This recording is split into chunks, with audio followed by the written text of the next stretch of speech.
जय श्री कृष्णा। मंगसर मास में श्रीमद् भागवत गीता का 11वां दिन हम सब मिलके सुनेंगे। श्री कृष्ण भगवान ने की जय।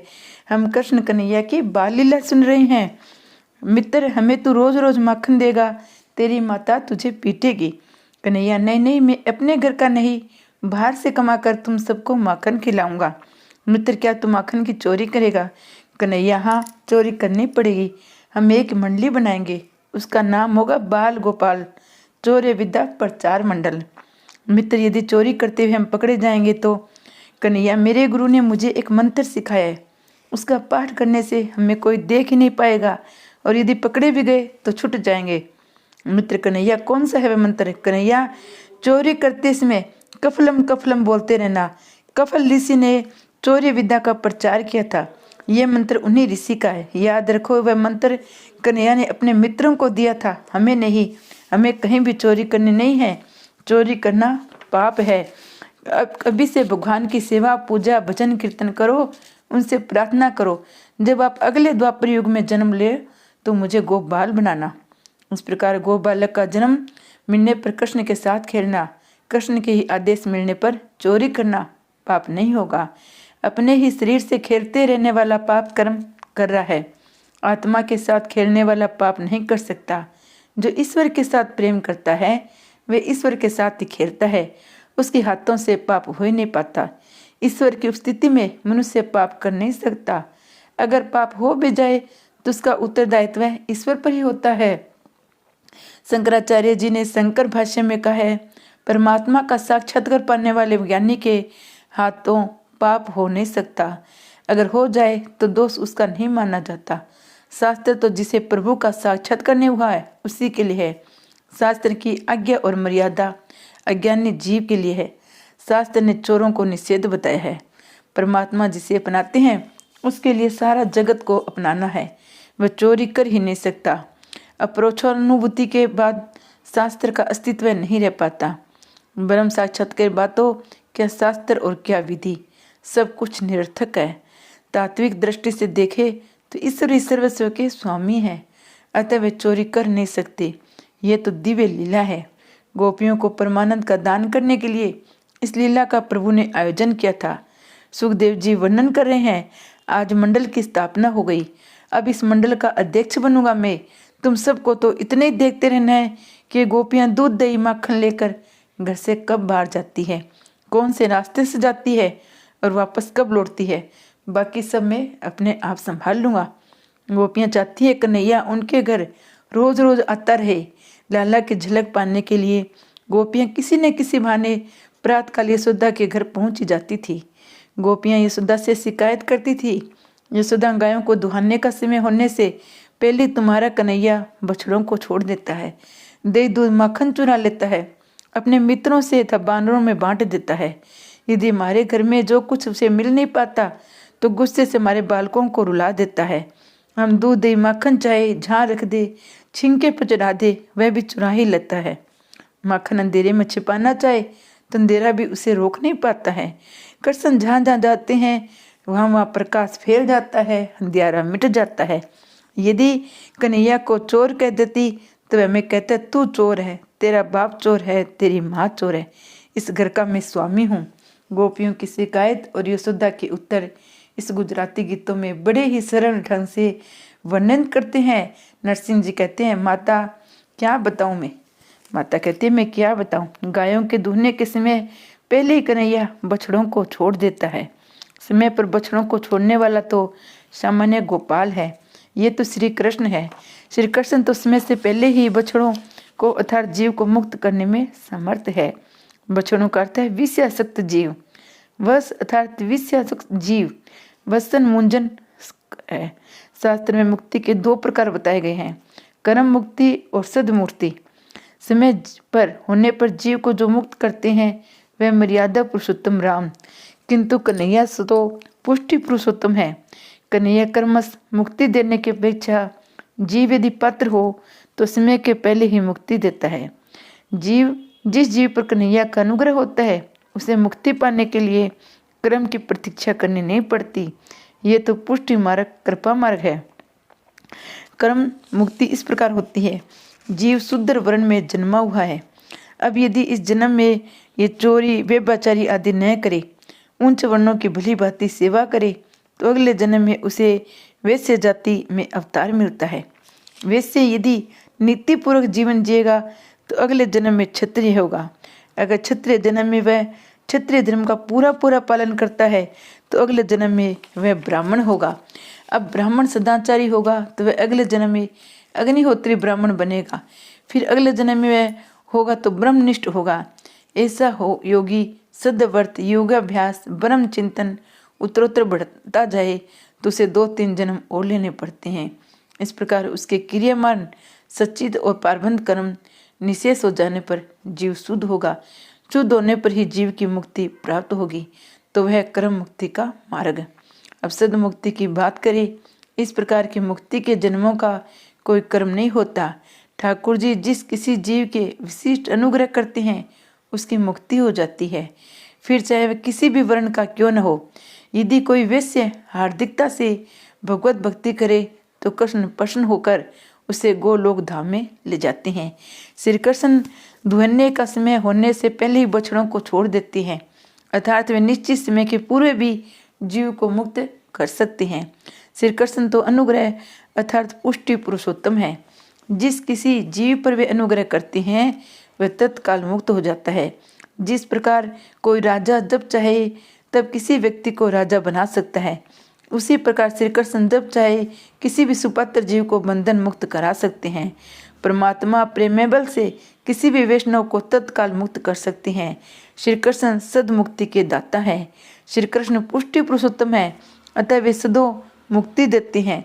अन्यथा वैश्य क्षत्रिय ब्राह्मण अग्निहोत्री ब्रह्मनिष्ठ योगी आदि उत्तरोत्तर कर्मिक वर्णों से गुजरे बिना मुक्ति नहीं मिल पाती। यदि कन्हैया किसी जीव को प्रति दयालु हो जाए तो कृपा कर दे तो वह जीव सीधा बैकुंठ में जा सकता है। वैसे भगवान की साधारण कृपा तो सभी जीवों पर होती है, किंतु किसी जीव पर वे विशिष्ट कृपा भी कर देते हैं। जब कोई जीव परमात्मा की प्रार्थना धारणा चिंतन साधन ना करते करते थक कर हार कर रोने लगता है, दीन हो जाता है, उस जीव को प्रभु की विशिष्ट कृपा दृष्टि होती है। उस जीव का उसी जन्म में मुक्ति हो जाती है। कृष्ण तो ब्रह्मांड के स्वामी है, वे जो चाहे सो कर सकती हैं। जीव जब अति से साधन करता हुआ नम्र बनता है तो वह प्रभु का प्रिय पात्र बनकर कृपा पाता है। निसाधन होकर जो साधन करता है वह श्रेष्ठ है। निसाधन का अर्थ है कि सब कुछ साधन करते हुए भी माना जाए कि कुछ भी नहीं किया गया है। निराभिमानी बनो। कई बार ऐसा होता है कि साधना करते करते जीव अभिमानी होने लगता है, ऐसा होने से उसका पतन होता है। यशोदा ने गोपियों से कहा, यदि मेरा लल्ला तुम्हारे घर आकर कुछ भी शरारत कर दे तो उसे डांटती रहना। गोपी माता, अरे हम उसे क्या डांटेंगे, वह हमें डांटता रहता है। कल वह मेरे घर आया था, मैं उसे पकड़ने गई तो वह ऐसे भागा, उसके पीछे दौड़ती दौड़ती मैं थक गई, और जब मैं उसे पकड़ने सकी तो दूर से अंगूठा दिखाकर मुँह से चिढ़ाने लग गया। एक और सखी ने कहा, माता तुम्हारा कन्हैया माखन चोरी करता है। यशोदा ने उससे कान में कहा, अरे जरा आस्ता बोल, ये बात किसी को न बताना, ये बात अगर फैल गई तो लाला को कन्या कौन देगा। गोपी, कन्हैया जो मांगे उसे देंगे, किंतु वह चोरी क्यों करता है। यशोदा ने कन्हैया को डांटना चाहा, किंतु फिर सोचने लगी, यदि उसे डांटूंगी तो शायद वह डर जाएगा। गोपियों की सभी इंद्रियां अपने ओर आकर्षित करके परमानंद में सरोवर करके उन्हें वैकुंठ मोक्ष का दान करने के लिए श्री कृष्ण ने ये लीला की है।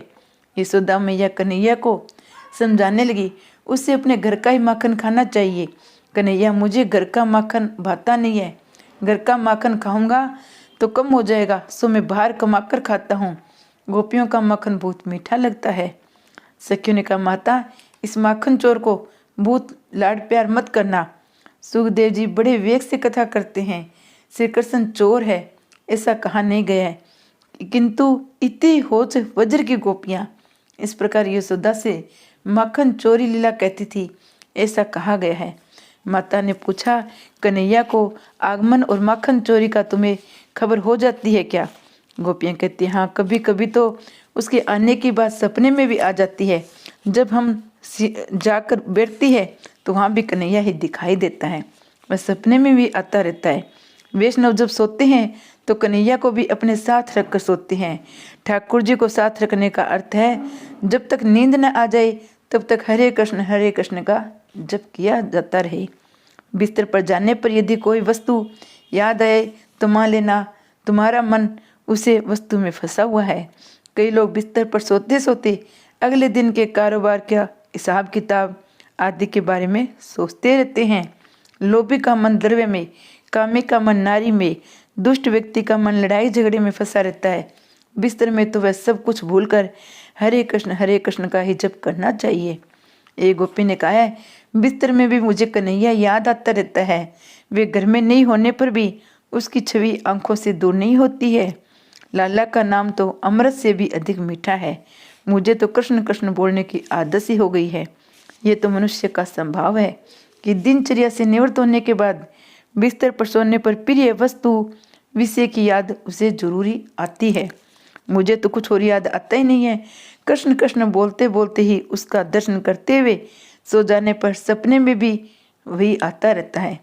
सपने में मैंने देखा कन्हैया अपने मित्रों के साथ मेरे घर पर आया। उसने माखन चुराया, मित्रों के बीच मेरा माखन लुटा दिया। जिसके उसी वस्तु में मन फंसा होगा सपने में वही आएगी। मन की परीक्षा सपने से होती है। सच्चे वैष्णव का मन कृष्ण में ही बंधा होता है, अतः सपने में वही आता है। सपने में जब कन्हैया दिखाई दे तभी मानो तुम सच्चे वैष्णव हो। अधिकारी को प्रभु की पहली झांकी सपने में ही आती है। गोपी के मन में श्री कृष्ण जो फंसे हैं। माँ मुझे लगा कि कन्हैया मेरे घर अवश्य आएंगे। सुबह से मैं पागल सी हो गई थी। आनंद से मैं ऐसी बावली हो गई थी। चूल्हे में लकड़ी के साथ बेलन भी जला दिया गया। एक और गोपी ने बताया, घर में कन्हैया सभी का चैता है। अपने जेठा जी को भी मैं भोजन परोसती रही थी। मन कन्हैया की मीठी यादों में खोया हुआ था। जेठ ने मुझसे मुरबा मांगा। छिंके पर से मुरबे की हांडी उतारकर परोसने लगी। मुरबा बहुत सरस था। फिर भी हर किसी अच्छी वस्तु को कन्हैया देने की इच्छा हो जाती है। कन्हैया को कितना भाएगा मुरबा। यदि कन्हैया इसमें आ जाए तो मेरे जेठ जी उसे भी खाने को बिठा देंगे। मैं उसे मुरबा दूंगी। माता कन्हैया आए इस इच्छा से मैं ऐसा बह गई कि पागल हो गई। मुरबे की हांडी को छिंके पर चढ़ाने के बदले अपने मुन्ने को ही ऊपर रख दिया। मेरे पति भी कन्हैया के प्रेम में ऐसे पागल हुए हैं कि सारा काम काज कर छोड़कर उसी की रट में लगाए रखते हैं। ईश्वर के साथ यदि प्रेम करोगे तो वह कभी बुलाया नहीं जा सकेगा। एक अन्य सखी ने कहा है, माँ कन्हैया ने आज मेरी लाज रख ली। ये सुधा क्या बात हुई थी सखी? सखी मेरा संभाव हो गया है कि मैं रसोई बनाते समय भी हरे कृष्ण जपती रहती हूँ। अब आज मेरे घर मेहमान आए हुए थे। मेरे ससुर जी बड़े क्रोधी स्वभाव के हैं। उन्होंने मुझसे कहा, आज मेहमानों को भोजन करेंगे, सावधान लेकर भोजन बनाना। हम वाटिका जा रहे हैं, 2 बजे लौटकर भोजन करेंगे। कृष्ण जप में कहीं रसोई बिगड़ न जाए। मैं भोजन बनाती हुई सोच रही थी कि भोक्ता को परमात्मा ही है। भोजन तो उस रस रूप प्रभु के लिए बनाया जाए। मैं हरे कृष्ण का जप करती हुई रसोई बनाने लगी। श्री कृष्ण भगवान की जय।